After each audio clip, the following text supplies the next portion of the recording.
안녕하십니까 유튜브 시청자 여러분, 황금미그입니다. 오늘은 요새 커뮤니티 등지에서 좀 핫한 얘기가 있길래 요거에 대한 저의 생각을 가져왔습니다. 마통론, 왜 혼수는 물가 상승에 대비하지 않아 무조건 3천만 원 고정이냐, 이런 얘기인데, 사실 이거에 대한 본질은 제가 생각할 때는 지금 경기 침체가 계속 지속되다 보니까 아무래도 이걸 눈 감아줄 만큼 사람들이 더 이상 넉넉하지 않다. 이게 제 총론입니다. 일단 내용으로 가보실게요. 오늘은 뭐 기사 내용은 후발로 이루어지고 선발 내용은 커뮤니티에 좀 올려진 여러저러한 좀 안타까운 글들입니다. 시작에 앞서, 자, 2022년 뭐 네이트판 글인 것 같아요. 제가 가져오긴 했는데, 혼수를 대출로 한 거 이야기해야 될까요? 라는 질문입니다. 조회수는 16,000회가 되고요. 예비 신혼부부가 10월에 결혼식 올린다는, 축하드립니다. 작년 글이네요. 근데 이제 예비 신랑이 마레이시아 아파트 가서 살고 있는 와중인데, 혼수들은 제가 대출로 마련했습니다. 아, 대출로 마련하셨답니다. 저는 집에 도움 안 받고 열심히 살려고 한다 했지만 계약 측 알바만 전전하는 바람에 모은 돈이 전혀 없었고 핑계대고 있죠. 부모님께서 혼수 마련할 돈을 도와준다고 했지만 결국 사정에서 못 도와주셨습니다.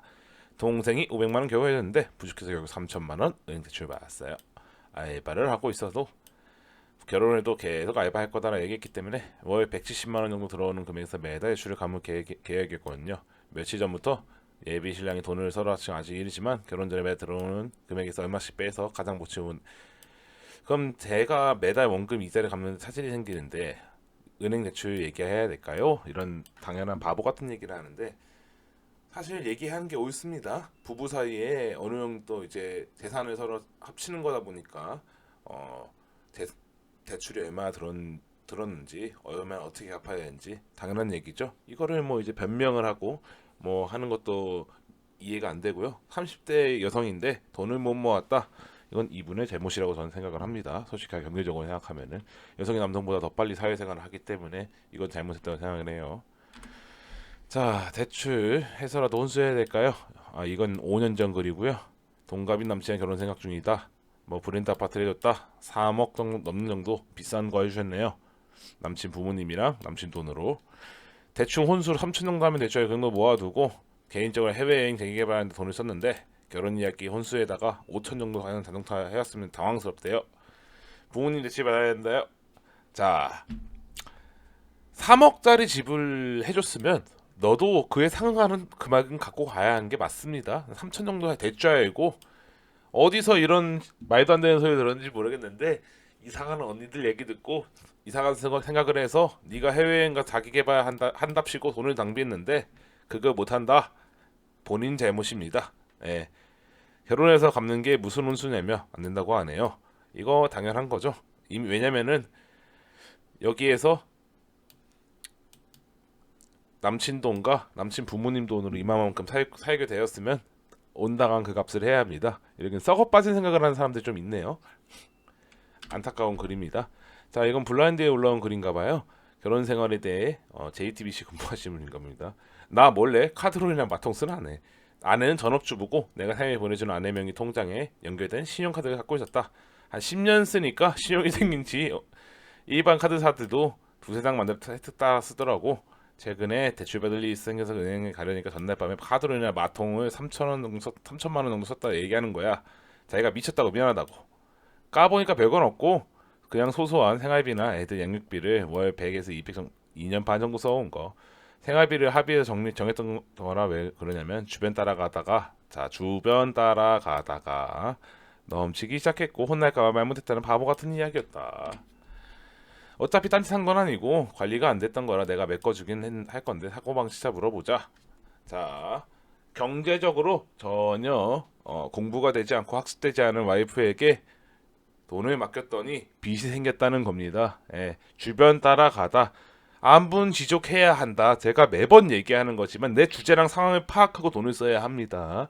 지금 내가 쓰는 돈은 미래에 내가 벌 돈을 땡겨 쓴다고 생각하는 겁니다. 왜냐하면 내 미래에 아플 수도 있잖아요. 회사를 때려칠 수도 있는 거고, 이런 거 생각을 해야 한다 합니다. 예. 이게 이제 신용도 영향을 간다는 것도 이제 몰랐다. 카드론 마통은 못 막는 건가? 그러니까 이런 일이 안 생기도록 남편분이 이제 이런 집안 사십구리한 다십구리한 일도 신경 써야 된다는 겁니다. 왜 도대체 이런 일이 일어나는가? 소비 중심적인 사고를 가지고 있는 여성분들이 더 많습니다. 왜냐면은 남성분들은 미래에 내가 부양해야 될 가족을 생각하면서 돈을 열심히 모으는 편이에요. 비교적 결혼이라는 책임을 지려고.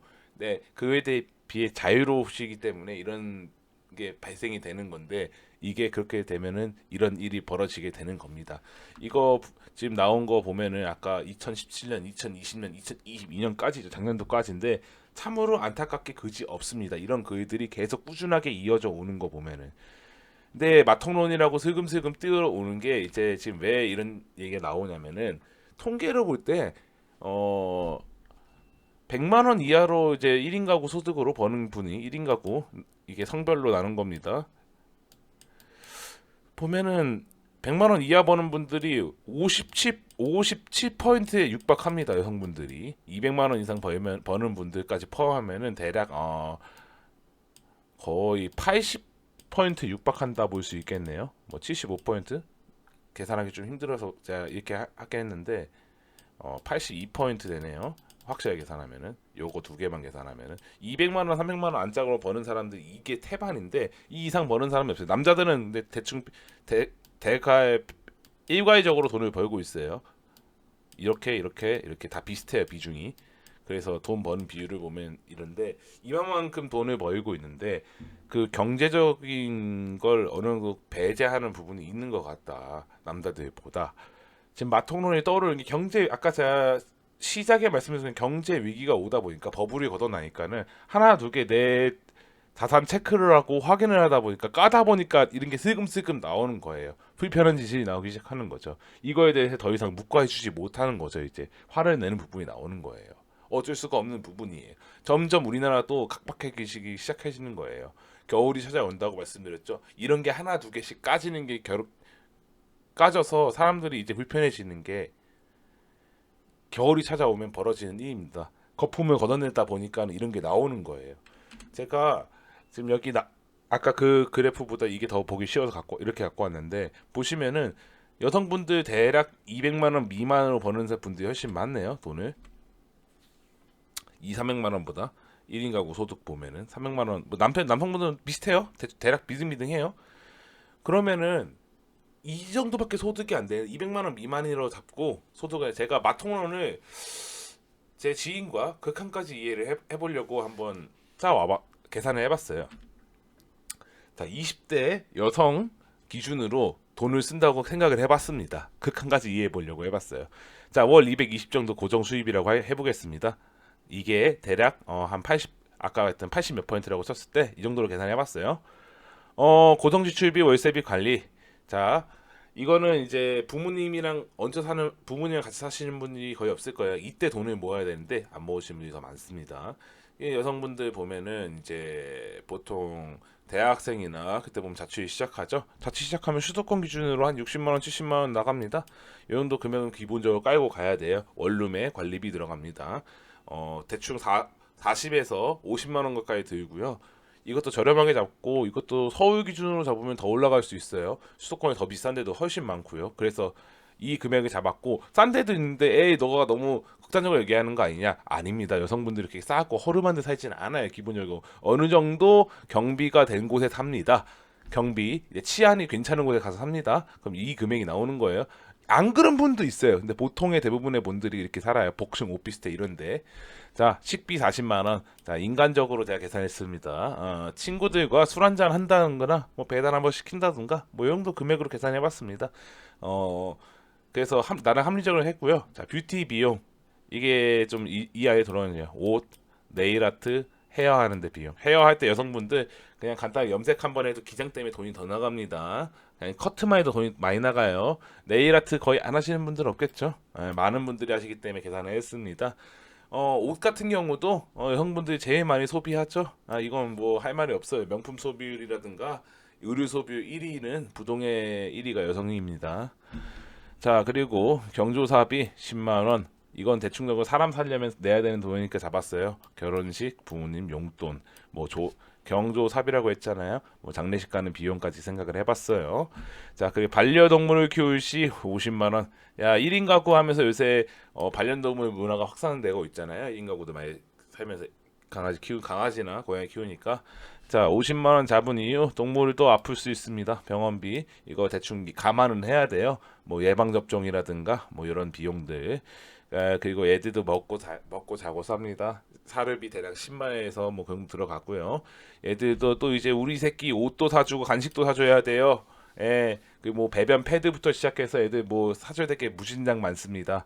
이게 한두 푼 하는 게 아니에요. 굉장히 비쌉니다. 그리고 강아지 뭐 또 뭐 애견 미용이라고 해서 뭐 커트도 해주고 뭐 그런 거 뭐 이것저것 비용 다 합치면 이 정도 나온다 이거예요. 이것도 러프 더 깐깐하게 잡을 수가 없어요. 제가 키우지 않기 때문에. 근데 주변인들에게 물어보면 무조건 반려동물 키우면 금액이 이 정도는 들어간다고 얘기를 합니다. 달마다 들어가는 건 아니에요. 근데 1년을 통계로 합치면 대충 이 정도 들어갈 거리 이런 나오는 거예요. 더 줄어들 수도 있습니다. 더 늘어날 수도 있고요.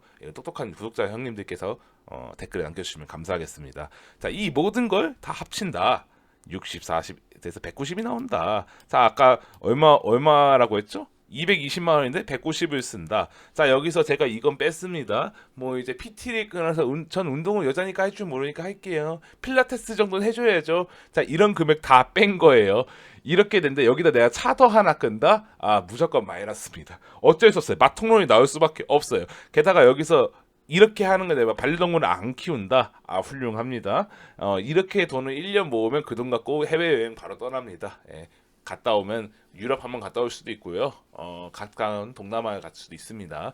뭐 이런 식으로 돈을 쓰게 돼 있어요. 아니면 뭐 명품 소비를 한다거나 그 돈을 모으기 정말 힘듭니다. 아까 앞에 나와서 주변 사람들처럼 넘들처럼 그 넘들이 중산층 이상의 삶을 따라 하려고 하다 보니까 다리가 찢어집니다. 예, 그게 마통론의 핵심이라고 전 생각을 했던 것 같아요. 이러다 보니까 모은 돈이 형편없이 적다.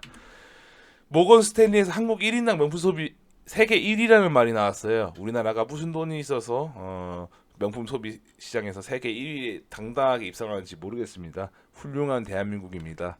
허영심의 나라. 명품이 뭐냐? 우리가 생각하는 그 명품이 아니겠죠.